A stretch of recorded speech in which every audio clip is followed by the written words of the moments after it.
The dining room of my grandmother's colonial mansion buzzed with the familiar sounds of a family gathering. 43 relatives spread across 3 generations, all gathered to celebrate Grandma Eleanor's 85th birthday. The good china was out. The crystal glasses sparkled under the chandelier, and everyone was dressed in their Sunday best for the occasion. Everyone except me, apparently. I adjusted my simple black sweater and jeans, acutely aware of how underdressed I looked compared to my cousins in their designer dresses and tailored suits. My Aunt Patricia had already made 3 comments about my casual appearance, and my cousin Bradley kept glancing at my worn sneakers with barely concealed disapproval. But I'd learned to embrace their low expectations. It made what was coming so much sweeter. "Sarah, dear, come sit by me," Grandma Eleanor called from her position at the head of the mahogany dining table. At 85, she still commanded attention effortlessly, her silver hair perfectly styled, her pearls catching the light as she gestured toward the empty chair beside her. I made my way through the crowd of relatives, accepting kisses on the cheek and brief hugs from aunts and uncles who spoke to me with the patient kindness reserved for family members who hadn't quite lived up to their potential. "How's the computer work going, sweetheart?" Uncle Robert asked, patting my shoulder with gentle condescension. "Still doing that coding thing?" "Software development," I corrected with a smile. "It's going well, thanks." My cousin Jessica, resplendent in her channel suit, turned from her conversation with Bradley's wife. "Sarah's being modest. She's working for some little startup now. Very entrepreneurial." The way she said entrepreneurial made it sound like a euphemism for unemployed. I took my seat next to Grandma, who immediately reached over to pat my hand with her soft, wrinkled fingers. "Tell me about your work, dear. I want to understand what you're building." Before I could answer, the conversation was interrupted by the arrival of the birthday cake. My mother emerged from the kitchen carrying an elaborate 3-tier creation decorated with sugar flowers and 85 delicate candles. "Speech! Speech!" Someone called out, and soon the entire room was chanting for Grandma to say a few words. Eleanor stood slowly, using her cane for support, and waited for the room to quiet. When she spoke, her voice carried the authority of someone who'd lived through 8 decades of family drama and emerged as the undisputed matriarch. "Thank you all for being here," she began, surveying the faces around her table. "At my age, you start to think about legacy, about what we pass down to the next generation." Murmurs of agreement rippled through the room. Everyone loved it when Grandma got philosophical. I look around this table and I see such accomplished young people. Bradley with his law practice, Jessica with her marketing firm, David with his medical residency. Each cousin beamed as they were mentioned, basking in public recognition of their achievements. "But then I look at Sarah," Grandma continued, and I felt every eye in the room turn toward me. My eldest granddaughter, who had so much potential. The room went uncomfortably quiet. I could feel my mother tense beside me. Sarah was always the smartest one. Grandma sighed, her voice heavy with disappointment. Top of her class, full scholarship to NIT, graduated summa cum laude. We all thought she'd become the next great technology leader. I kept my expression neutral, playing the part I'd perfected over the past 3 years. The brilliant granddaughter who'd somehow lost her way. Instead, she dropped out of her PhD program to work for some little company no one's ever heard of. Lives in that tiny apartment, drives that old car, wastes her gifts on projects that go nowhere. The disappointment in her voice was palpable. Around the table, relatives nodded sympathetically, some shooting me pitying glances. "Such a disappointment now," Grandma concluded with a heavy sigh. All that potential, and she chose to throw it away for impossible dreams. The silence that followed was deafening. I could hear the grandfather clock ticking in the hallway, the distant sound of traffic outside, someone's jewelry clinking as they shifted uncomfortably in their chair. That's when my phone rang. The ringtone cut through the awkward silence like a knife. I glanced at the caller ID and felt my heart rate spike. Perfect timing. I should probably take this, I said, pulling out my phone. It's work. Really, Sarah? Aunt Patricia huffed. Can't work wait during family time. I looked at the name on my screen again. Forbes magazine. The call I'd been waiting for all week. Actually, I said, making a split-second decision that would change everything. You're right. Family should come first. I answered the phone and immediately put it on speaker, placing it on the table where everyone could hear. Hello, this is Sarah Wilson. Ms. Wilson. This is Jennifer Martinez from Forbes magazine. I hope I'm not catching you at a bad time. The room went dead silent. Forbes magazine was calling me during Grandma's birthday dinner. Not at all, I replied, watching as confusion rippled across my relatives' faces. What can I do for you? We're ready to schedule your cover shoot for the Under 30 Billionaires issue. The photographer wants to do the session at your company headquarters if that works with your schedule. When would be convenient? The words hit the dining room like a physical blow.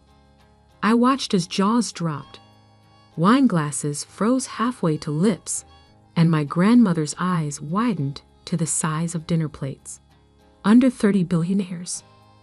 I repeated, as if I hadn't been expecting this call for weeks. That sounds wonderful. How about next Tuesday? Perfect.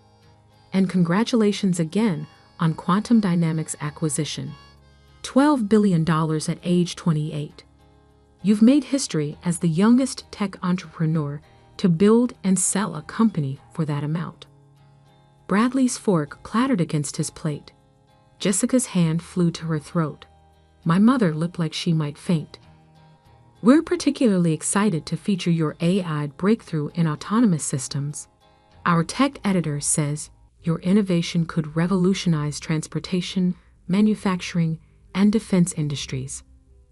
Thank you, I said calmly, though my heart was pounding. I'm honored to be included. One more thing. We understand you've already started your next venture. Something about quantum computing applications.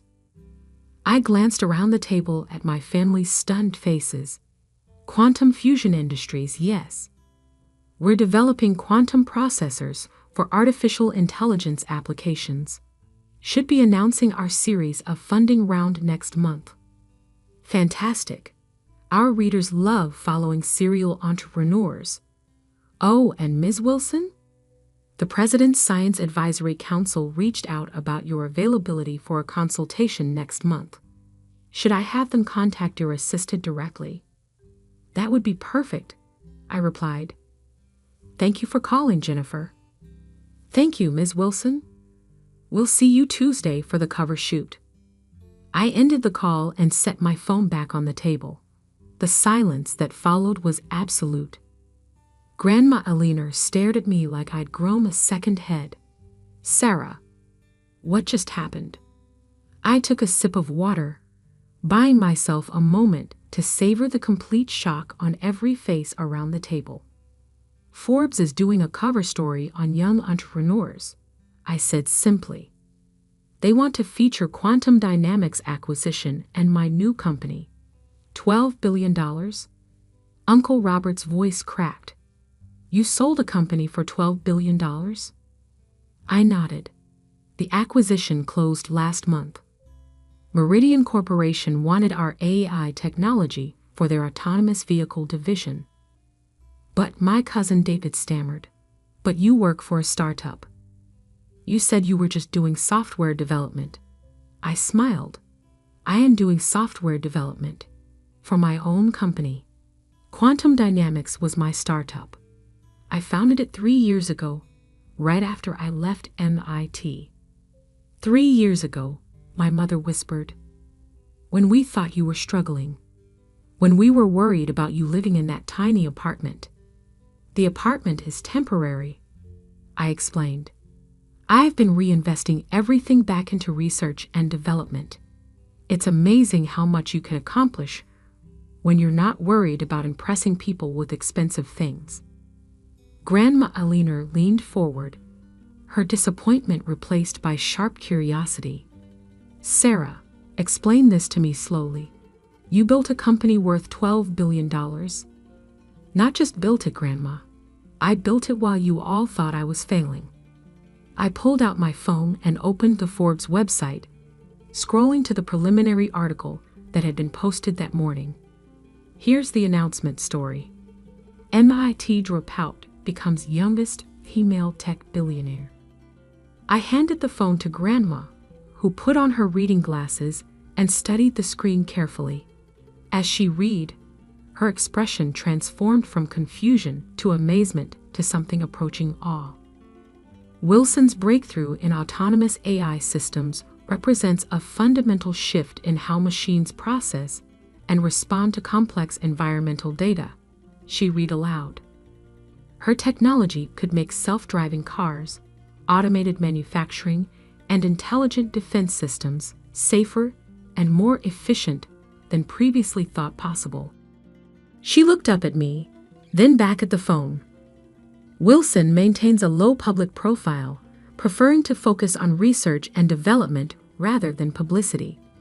She lives modestly and reinvests most of her wealth into her next venture, Quantum Fusion Industries, which aims to develop quantum computing applications for artificial intelligence. The room remained silent as Grandma continued reading. Despite her extraordinary success, Wilson's family was unaware of her achievements. Sarah has always been intensely private about her work, says her grandmother. We knew she was brilliant, but we had no idea she was changing the world. Grandma looked up sharply. When did you talk to Forbes about me? I smiled sheepishly. Last week. They wanted family perspective for the article. I might have given them some quotes in advance. You told them what I would say. I told them what you always say about me. They thought it would make for good dramatic irony in the story.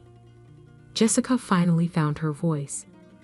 Sarah, this is insane. You're actually a billionaire. Technically, yes, though most of it's tied up in investments and the new company. But why didn't you tell us? My mother asked. Why let us worry about you all this time? I looked around the table at all the relatives who'd spent 3 years pitying me, offering unsolicited advice about my career choices, and assuming I was wasting my potential. Because I needed to build something real first. I said, something that couldn't be dismissed or explained away. Something that proved itself through results, not promises. Uncle Robert shook his head slowly. $12 billion. That's more than our entire extended family has made in generations. It's not about the money, I replied. It's about solving problems that matter. The AI technology we developed could prevent millions of car accidents, make manufacturing safer and more efficient, help disabled people navigate the world more easily. I turned to Grandma Alina, who was still holding my phone, still scrolling through the Forbes article. You said I had potential, Grandma. You were right. But potential isn't worth anything until you turn it into action. These past 3 years, while you thought I was disappointing you, I was actually fulfilling every bit of potential I ever had. She set the phone down carefully and looked at me with new eyes. Sarah, I owe you an apology. No, you don't. You were reacting to what you could see. I deliberately kept you in the dark. But why? Why hide such extraordinary success? I thought about how to explain 3 years of strategic deception, 3 years of letting my family believe I was failing while I built an empire. Because success changes how people treat you, I said finally. Everyone becomes interested in your money, your connections, your influence. I wanted to build something without that pressure, without people constantly asking for favors or investments or introductions. And now, Cousin Bradley asked, now that it's public. I smiled, thinking about the calls I'd already received from family members I hadn't heard from in years, all suddenly eager to reconnect. Now I get to choose who I share it with, who deserves to be part of what comes next. My phone buzzed with a text message. I glanced at it quickly. Speaking of which, I said, my assistant just confirmed that the quantum computing lab is ready for the official opening next month. I'll be hiring about 200 researchers and engineers. I looked around the table at my highly educated cousins. David, your medical research background could be valuable for our healthcare applications. Bradley, we'll need legal expertise for the patent portfolio. Jessica, marketing a quantum computing startup is going to require some creative thinking.